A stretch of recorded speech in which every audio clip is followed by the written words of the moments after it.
Hello, ladies, and welcome back to season 2 of Perspectives with Sherry. Yes, ladies, we are back, and it's been a journey, but I am really grateful to sit before you today to bring back season 2 of Perspectives with Sherry.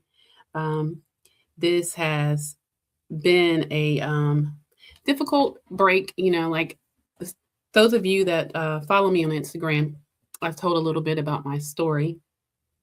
But in October, we ended season 1 on a very good note. There are still some amazing interviews and episodes on season 1. So if you need to get caught up over there first and then, you know, um, keep joining us for season 2, please and thank you. But in October, it started off, I took a breakaway. Season 1 wrapped up, suffering from a little burnout. Um, because I was doing this show as well as my other show, Alleged Actually podcast, where I do reality TV recaps. And it just got a little bit much, and I decided to take a step away and to give everybody time to watch the good content we had for season 1. Because y'all, me and my team, Demi and Anita, we worked really hard, and I'm very happy with season 1 and all of the wonderful ladies that graced this platform with their stories and their um, testimonies, their wonderful books, and their expertise. It just was a wonderful, wonderful journey. And I wanted to start back in December, but on December 6th, my little brother, my only brother, passed away unexpectedly. It was sudden. We are all still reeling from that loss, the shock of it, the grief. And so I thought, what better way to start back is to talk about the things that I'm experiencing that could help not only me, but help many of you. Grief is something that we all have had to go through in some capacity. And I really wanted to talk to you all today about grief brain because it's a real thing, y'all. You're not going crazy, it's real. And before I really get into my personal vlog about grief brain, I do want to say if you're new, welcome. What we do over here is we are doing conversations and episodes, my personal vlogs that are geared toward women over 40. And we talk about everything from health, wealth, and empowerment. And this season, I think you're going to see a little difference. I mean, we're going to bring you more of the same. We're going to still talk about, the things that we as women over 40 need to talk about, our health, menopause, that's the big one, perimenopause, relationships, and, your faith, finding your purpose, all the things. But and mental health, that's a big one. But I wanted to kick off season 2 with a 3-part series in grief because it's certainly something that I'm navigating. This loss for me, though I've had loss in my life, has been very heavy. It's been just, I'm learning that, you take it day by day and when you're in it, sit in it, feel it, go through it. Everyone that, I talk to, and I know this to be true through former losses in my life, it's not something that you get over. It's something you learn how to live with and manage a little better. And even at your best, you're going to always have those moments. I love my brother very much. He was largely responsible for why I even do what I do here. He was a great content creator himself. He had Goatcast Hoops and Goatcast Podcasts right out there on YouTube, still out there. So basketball is your thing. Y'all check him out. But, he gave really good, thoughtful, historian of the game, very good episodes that would do everything from his Goatcast Hoops, where they were narrated on NBA legends and just the nuances of the game. And then he had GoCast podcast with my son Nigel, where they would have open debates about who was the greatest of all time in that sport.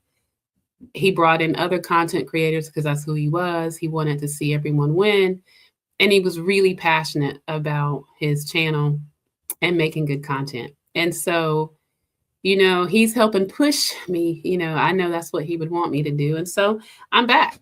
And I'm back with a purpose, y'all. I want us to grow in season 2, and I want to hear from you. So if this personal vlog resonates with you, please leave me a comment.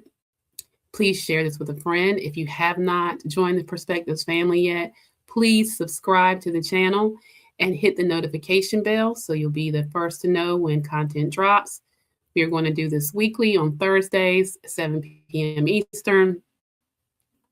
But, I may put a bonus episode in, so hit that notification bell.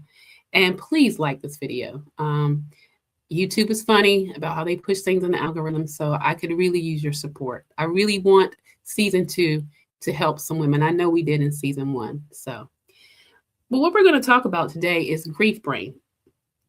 I just want you to know that, if you're the first timer over here, then I'm glad you found us in this space. If you're navigating through a loss, I want you to know that you're not alone. That this journey, though hard, understand that there's so many people. There are so many people like this was the first Christmas with my brother, or the first New Year's, I didn't get the Happy New Year's call. And so you're not alone. This episode is going to be a gentle one and a necessary one. We're talking about something many people experience after loss, but rarely hear it explained. Like I said, grief brain. It's like if you've been feeling foggy, forgetful, emotionally raw, easily overwhelmed, or like you just can't think the way you used to. I want you to hear this and hear it clearly. You are not losing your mind. You are not weak, and you are not broken. And what you're experiencing is real. So what is grief brain? What is it? It isn't a medical diagnosis, but it is a very real neurological and emotional response to loss. Grief impacts the brain the same way trauma and chronic stress do. When we experience loss, especially sudden, deep, or layered, our nervous system goes into survival mode. Stress hormones like cortisol stay elevated. Sleep can be disrupted. Emotional processing is heavy. I know y'all personally. I'll give you an example. A cousin of mine wanted to be kind, and he wanted to bless my parents. My sister-in-law, my nieces and nephew were there. My son were staying at my parents' house, and he wanted to bring them breakfast. And he said, if you'll order it, I'll pick it up and take it to him.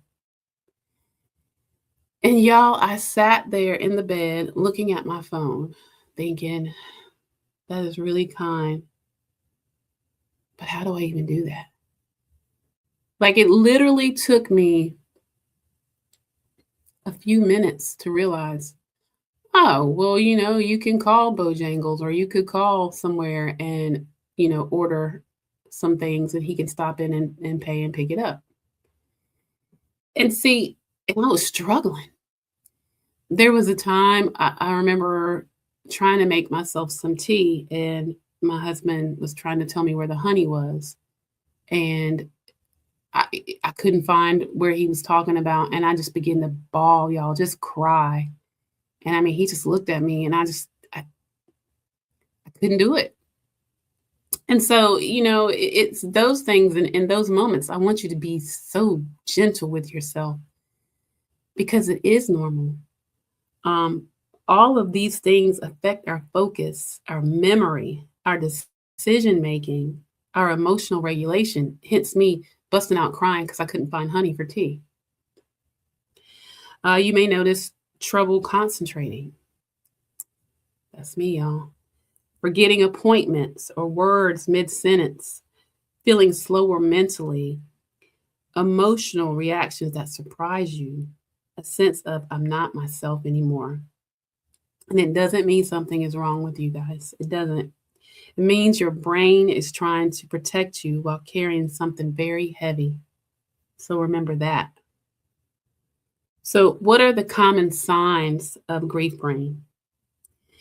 Well, grief brain can look different for everyone, but many people describe things like brain fog that won't lift, losing your train of thought, difficulty making even small decisions, emotional overwhelm over simple things,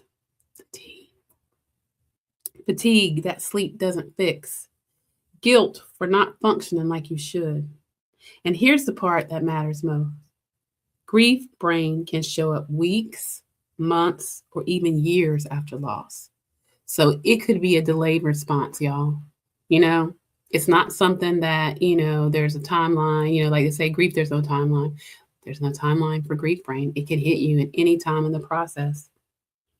And it's especially, y'all, if you had to be strong and hold everyone together, or you didn't have the space to truly grieve. I remember when I lost my infant son. My youngest child, Nigel, is a twin, and my other twin son's name was Michael. And while they were in the NICU, Michael lived for a month and then he passed.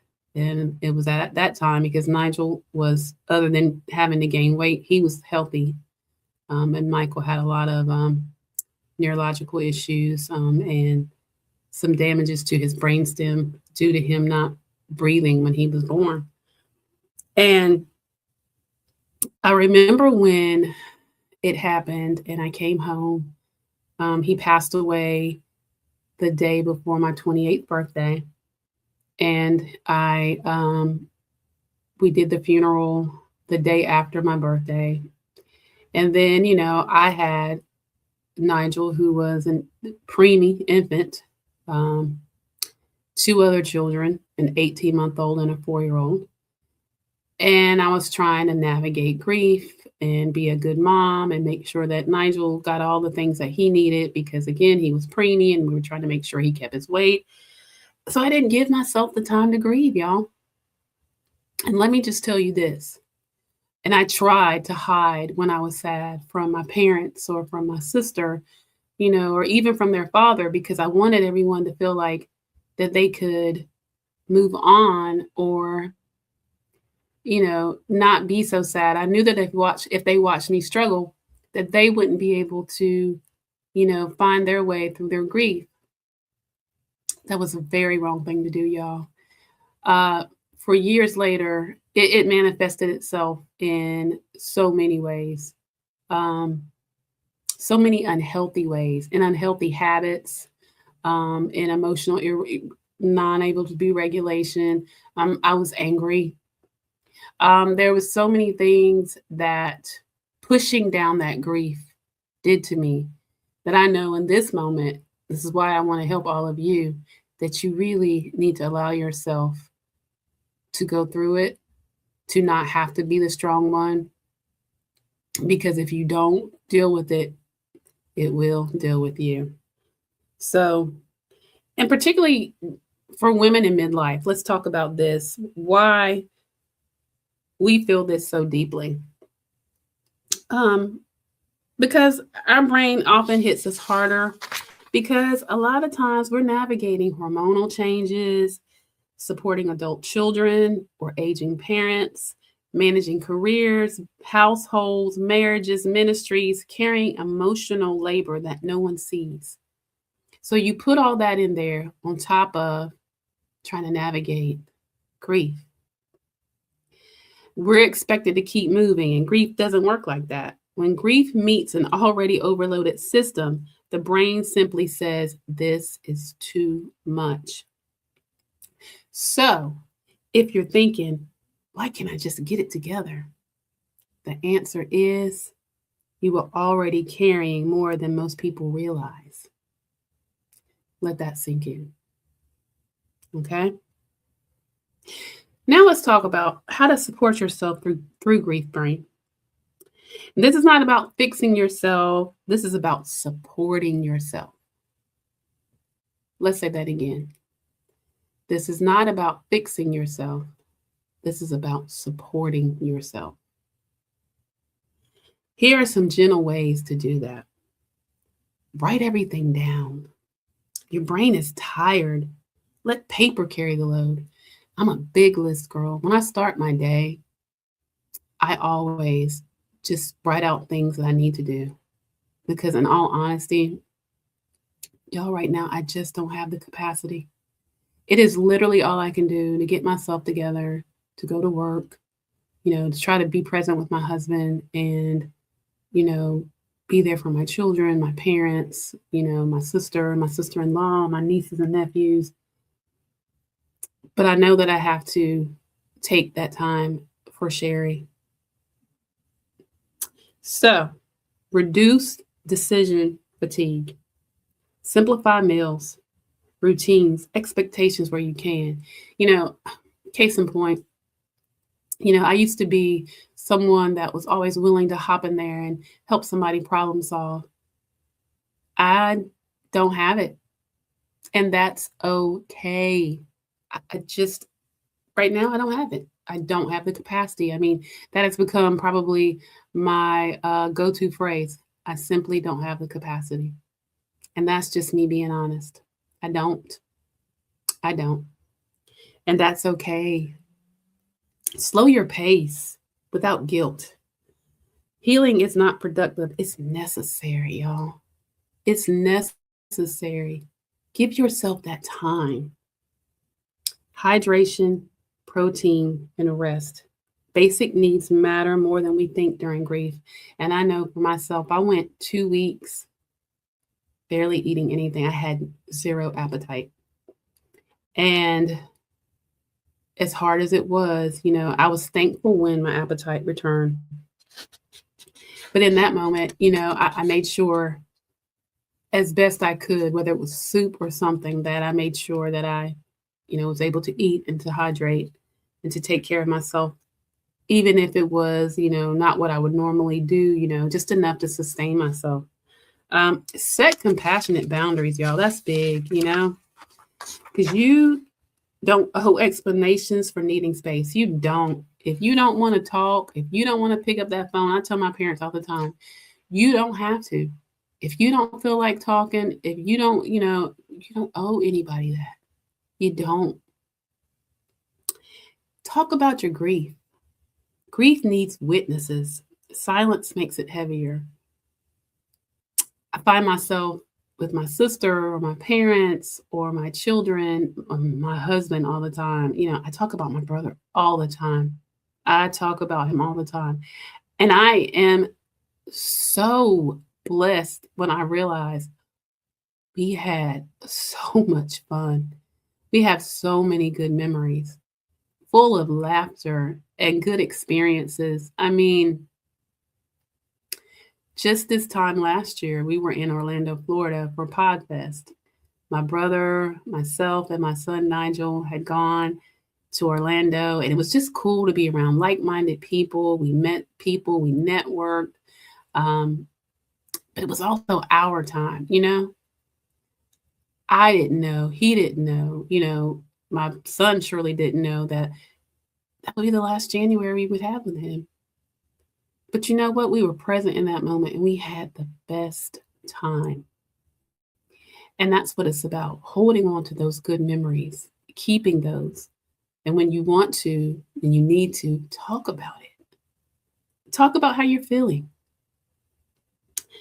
And remember, needing support does not mean you're failing at grief at all. So, if you need to, I think grief therapy is amazing. Seek it out. Therapy is amazing.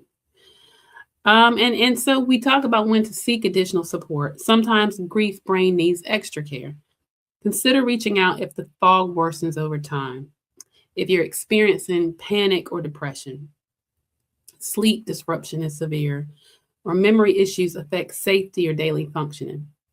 Grief counseling is amazing. Therapy, medical check-ins are acts of strength, not weaknesses. Take care of yourself.